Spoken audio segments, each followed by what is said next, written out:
Today, we are making one of the most requested recipes, a homemade lasagna soup seasoning mix.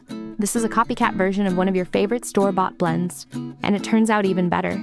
You can find the full recipe with all the measurements in the description below. Start with 2 tablespoons of onion powder and 1 tablespoon of garlic powder to build that rich, savory base.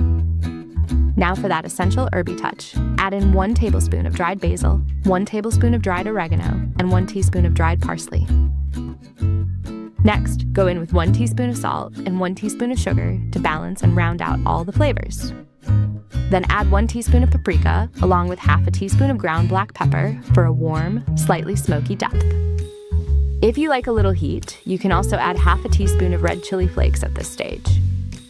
Now for that signature lasagna-style richness, mix in 1 tablespoon of tomato powder, and finally finish it off with 1 teaspoon of beef bouillon powder to bring everything together with a deep, savory boost. Once everything is in, give it a really good mix until all the spices are evenly combined and well blended. If you are enjoying this and love easy, flavor-packed recipes like this, take a quick second to like this video, share it with someone who would love it too, and subscribe to the channel. Don't forget to tap the bell so you never miss a new recipe. And just like that, your homemade lasagna soup seasoning mix is ready. This makes about 6 tablespoons, which is equal to 1 standard seasoning packet you usually get from the store. You can add a few tablespoons to your lasagna soup or adjust it to taste when seasoning sauces or minced meat dishes.